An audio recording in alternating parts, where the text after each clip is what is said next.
Hello, everybody. I'm sorry for my extended absence. I've been gone for a little over a week at this point. You know, I've just been dealing with my overnight success, considering now I'm finally gaining subscribers again, which is to the bare minimum. I mean, my fame is getting so out of control. My reach is unfathomable. It's getting to the point now that people are making fan cam edits of me. Actual goals, AF. Literally, my life is beaches every single night. Messy buns and Christmas lights. Literally, my life. Why are we still here? Just to suffer? This is my life. Like, I can never change the fact that that video exists. You know, for the rest of my life, I have to accept the fact that a 13-year-old girl made a fucking fan edit of me. If the person who made that edit is watching this video right now, I just want to say, you know, I appreciate it. It's flattering. But don't ever do that again. There's plenty of other ways to support my channel, you know, like subscribing to my Patreon to give me free money. What are you, retarded? Or if you're selfish and you want something in exchange for your money, buy my merch. Link in the description. It's so epic. And while you're at it, leave a comment in the comment section down below. Let me know, what's your favorite Pop-Tart flavor? Let me tell you right now, you give me a box of one of them Elmer's Glue Pop-Tarts, I'm going fucking... Anyways, there hasn't really been much drama lately. I was planning to talk about the whole FouseyTube situation with him getting arrested and all that, but it's not really funny anymore. It kind of just makes me sad. So, you know, I decided to take a break and have some me time. In fact, one night I decided to just have a movie night, and oh boy, let me tell you, did I watch the most epic movie. I was struggling to figure out what I should watch, but then I remembered that one movie, Expelled. You know, the Ferris Bueller ripoff with Cameron Dallas. It was just fucking dog shit. That movie was just fantastic, and the video I made about it was even better. I mean, just look at me. I didn't brush my hair. I didn't make my bed. The ISO is completely fucked. I don't know how to angle a camera. It's just, it looks like shit. It's fucking great. And even though that video is really bad, people really enjoyed it. And so I decided, hey, you know, maybe I should review another movie. Something you should know about the movie Expelled is that it was created by a film studio known as Awesomeness TV, or as I like to refer to them as, Epicness TV. So I decided to take a look at some of the other movies that Awesomeness TV had to offer. One of the movies that caught my eye was the Smosh movie, which is, maybe I'll do a video about that at some point, because that movie just looks like, it just looks like dog shit. But something else caught my eye, and when I saw the title, I could not say no. Dance Camp. It's perfect. It's a movie about dancing, and that's like the third worst thing you can make a movie about. But it gets even better. I see it in the corner of my eye, the icing on the cake, the cherry on the sundae, the piss in my sheets. I look to my right and I see none other than Jake Paul. I am going to put him in the title and the thumbnail, and I'm going to clickbait the fuck out of you. Surprisingly enough, no one on YouTube has ever made a video about this movie, which is just insane because it's a literal gold mine. And let me tell you right now, this movie is absolute dog shit, and I loved every single second of it. So now I'm gonna tell you about it. Join me as we watch Dance Camp. The movie opens in on a dance studio with babes dancing. YouTube Red, God help us. We then meet the main character, Hunter, whose mom is a dance instructor, hence why he's here. Hunter gets a text from his friend Cole, who asks for pictures of the women in the dance studio. Like, he wants him to take creep shots of women without their consent. You know, there's making a good impression, and then there's just knocking it out of the park, okay? What a fantastic way to let me know right off the bat that this movie is horrible. Anyways, Hunter and Cole are planning to throw a party in Hunter's mom's dance studio. Or no, sorry, partay. Fuck yourself. And the party's just getting way too out of hand because that's how every party in every movie goes. And if there's one thing that this movie does not strive to accomplish, it's breaking the mold. Hey, Hunter.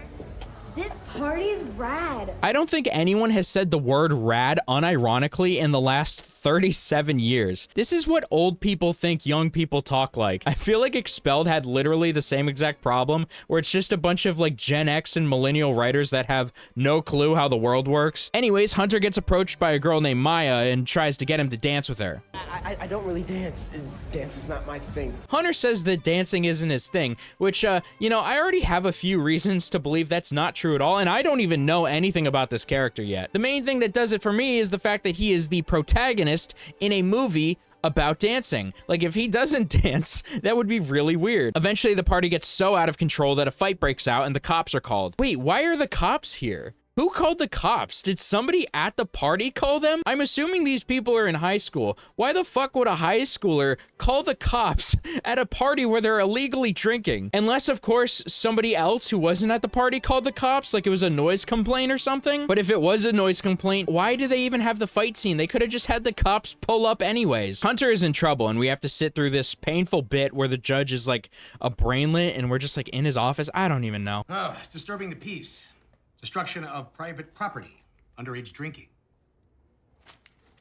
What do you got to say for yourself, son? Okay, so none of the things he just listed have anything to do with the fight. The disturbing the peace charge makes sense, and I guess the underage drinking charge does as well. But the party took place in Hunter's mom's dance studio. Why is he getting charged for destruction of private property? Did his mom press charges on her own son? That's really fucked up. Anyways, Hunter is sentenced to 100 hours of community service, and his mom has to decide where he does it. Mom, I want you to decide where he serves those hours. You know that old choreographer of mine? He runs a camp up north. No. No. You can't make me do that. His line delivery is just not convincing at all. He doesn't sound distressed. He sounds confused. And this is the main character, by the way. Even the main character can't act. Hunter's mom decides to take him to a music camp ran by an old friend, so they begin to make their way over there. Suck it up, yo. They didn't even try. They then meet up with Ivan, who is like the camp counselor or the leader. I don't really know. We then see some of the dance teams who have team names and dance styles listed on the screen. And I'm not even joking when I say this. One of the team names is the YOLOs. The fucking YOLOs. Oh my God. But it gets even worse because Ivan says that the YOLOs are the youngest team at the camp and their dancing style is listed as inappropriate. And it's like, sure, I agree that sometimes like dancing in the real world for young girls can be like very inappropriate for their age. But the problem is that this isn't the real world. This is a movie and it was written to be that way. The people who made this movie still gave these young girls like revealing outfits and had them dance inappropriately. So like, who's the problem here? It's not me. Is it you? I think it's you. But then we see the most epic dance team in the entire camp. You know who it is. Jake Paul. Sorry. You guys want a little dance? I'll give you a little dance. Jake Paul starts dancing and there's like these Facebook likes that just pop up at the bottom of the screen. I don't understand that at all. Damn, this Industrial Revolution got hands. So Jake Paul is the bad guy in this movie, which is actually a very fitting role for him. Hashtag, who's ready for camp, huh? Oh my God, guys, this movie is so great, okay? I love it so much that I might just drop dead. So don't be surprised if in a week from now, the police find my lifeless body floating down a river. I also noticed one of the weird comment blips in the background says epic chin. Look, let me be real with you. If there's one thing that I love to do, it's calling things epic. But that's because my use of the word epic is coated in a thick layer of irony. Unironically, saying epic should actually be like a violation of the Geneva Convention. Anyways, this movie really tries to like force into your mind that Hunter just isn't a dancer. He doesn't want to dance, which doesn't make me think anything other than like, yep, he's totally gonna love dancing by the end of this movie. Also, what the fuck is this guy wearing? Are those glasses of milk on his shirt? Also, he's wearing a vest. Who the fuck wears vests? He's dressed like a fucking Disney Channel character. I've been alive for almost 26 years at this point, okay? I have never seen anybody dressed the way these people dress. I've never seen a fedora, I've never seen a scarf, and I've certainly never seen a vest. What universe do these characters live in, and how do I destroy it? Oh yeah, we're only like an eighth of the way through the movie, by the way. Hunter meets Cheyenne after he gets caught staring at her ass. You know, once again, super classy movie. I love this main character. Anyways, Hunter goes to his bunk and meets his bunkmate, Jeb. No, I'm actually not here to dance. Oh, I know. I can read it all over your face. You got a classic noob face. Face of a noob. Noob face. Face of a noob is what you've got. Yeah. I love this character, by the way. Like, for no actual reason, I can just tell he has autism, and I love that. I love characters with autism. The next day, Hunter starts his community service, and what happens next is just, I don't even know how to describe it, so I'll just show it to you.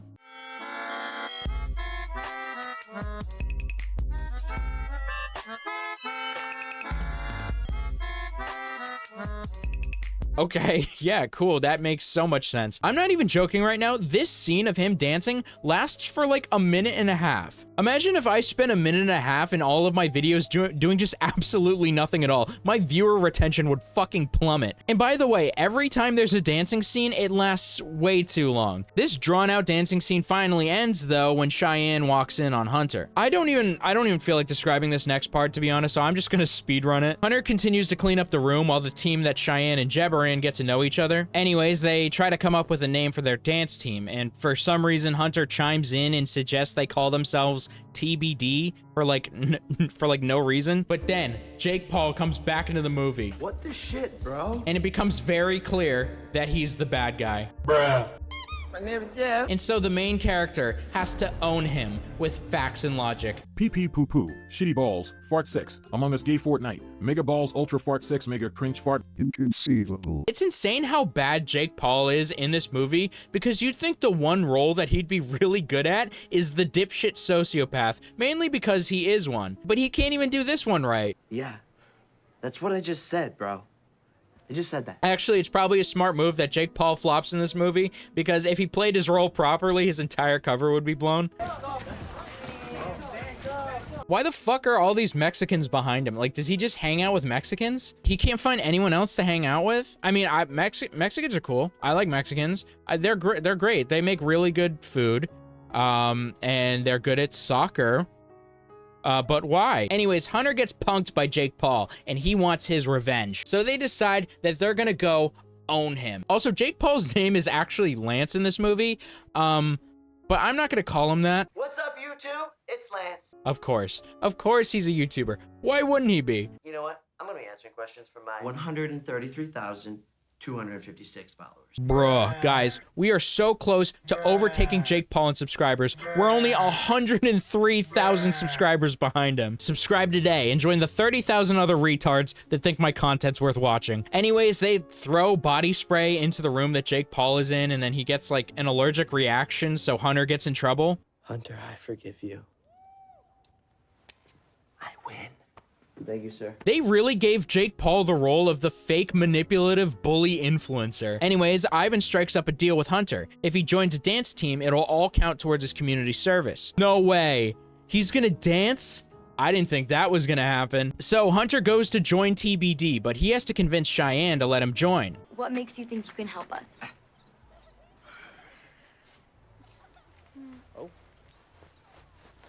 She's actually getting convinced by this right now.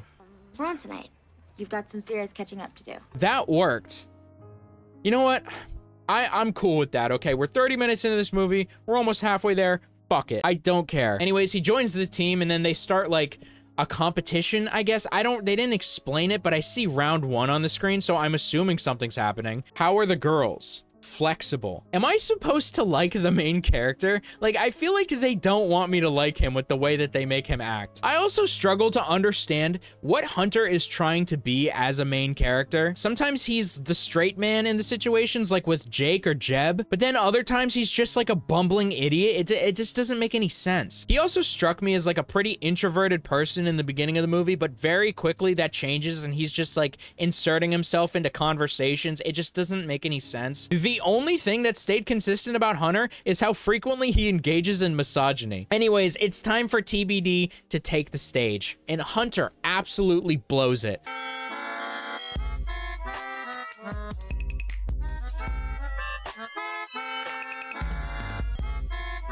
Yo, he just did the Fortnite dance, dude. Fucking put him in the battle pass. Do you think God shivers at the sight of what he created?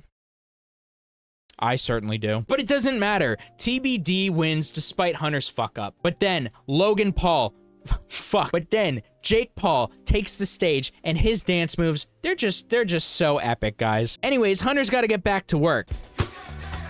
Better watch where you're going, Hunter. Holy shit, God has abandoned us. We are nothing more than a plague on the earth. Anyways, then there's this montage where Team TBD like advances through the competition and they make it to the semifinals. Your theme for the semifinals is duets. Cheyenne! Cheyenne loves a duet. Right, Cheyenne? Okay, so what Jake just did there is called sexual harassment. He just sexually harassed that girl in front of like all of the camp counselors, and he just didn't get in trouble at all. Anyways, Hunter and Cheyenne end up talking in private, and oh my god, you could cut the sexual tension with a paper plate. They start dancing, and then eventually they share a kiss. Bro, guys, this is so wholesome. Type I love poop in the comment section and let me know how epic this is. I'm really confused. I feel like there was a romantic partner that they were setting up in the beginning of the movie. Her name was Maya, and they would like flirt over text messages and stuff. Is that just not a thing anymore? Okay, I guess it's not a thing anymore. Skipping ahead, they win the next round and they advance to the finals where they have to face off against Logan Paul's I did it again. Face off against Jake Paul's team. Also, I'm just thinking about this now. Jake Paul's team is all dudes. Like, did Jake Paul duet dance with another dude? That's kind of gay. And there's nothing wrong with it being gay.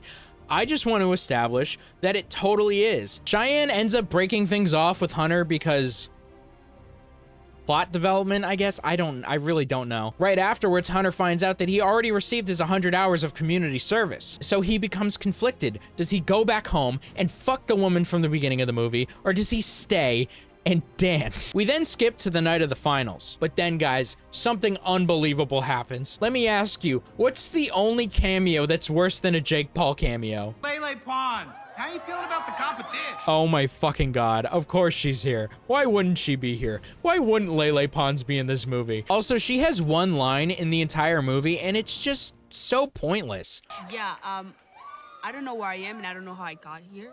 If this is a prank, I don't like it, because I'm usually the one that pranks people. That's funny. Hunter's friends show up to the camp and Hunter is convinced by them to leave. Problem is, TBD will be disqualified if they don't have their full team. What is the reason for this rule, you may be asking? They didn't tell me, but I'm assuming it's really stupid. Cheyenne goes to look for Hunter and sees Maya kissing him.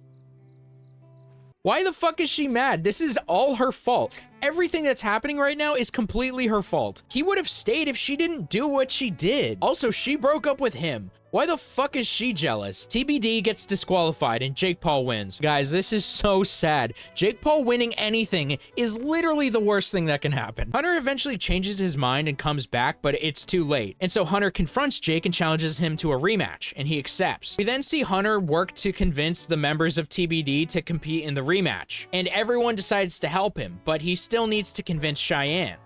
I saw you kiss that girl.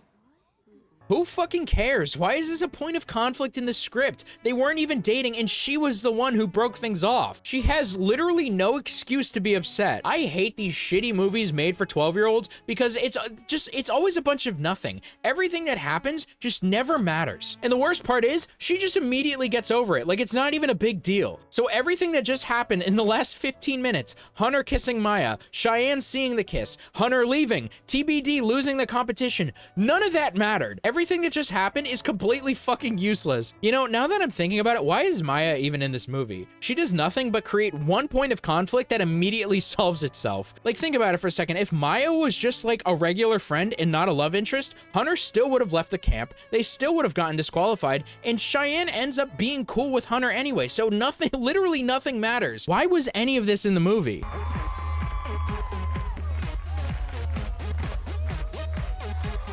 You know, now that I'm thinking about it, Jake Paul's character is always wearing a mask whenever he dances, probably because Jake Paul couldn't be fucked to learn how to do the dances himself, so they just had a body double do it. Which makes me wonder, why is Jake Paul in this movie? He isn't a good actor, he can't dance, and he wasn't even really that famous. I mean, it was 2016, he was a big Viner, but like, was his name that big to validate all of those issues? I don't think it was. Like, they could have easily gotten a better actor than him to do all of this. The only purpose that Jake Paul actually serves is being clickbait for my video. Anyways, TBD competes in the competition and it is so epic. Jesus Christ, I've said epic like 40 times in this video already. It's not even ironic anymore. It's genuinely a part of my vocabulary. But finally, it all comes down to this moment. Who wins the competition? It's none other than TBD. Guys, this is so I can't say it again. If I say it again, I will literally throw up. The movie ends with Cheyenne and Hunter sharing a nice big old smooch. Wow, what a great movie. I don't understand why anyone would make this. It doesn't bring anything to the table. It's just a boring and uninspired piece of garbage. But I hear you saying right now, Nate, come on, you must have learned something from the movie. What lessons did it teach you? Well, the only thing that I really learned is that I need to make more videos about Awesomeness TV movies because I will make so much money. I give this movie 3 washed up YouTubers out of 10. I'm sorry once again for the huge gap in uploads, but you know, we're gonna be back to the normal schedule after this. So like the video, subscribe for sex, and give me your money. Take care, guys.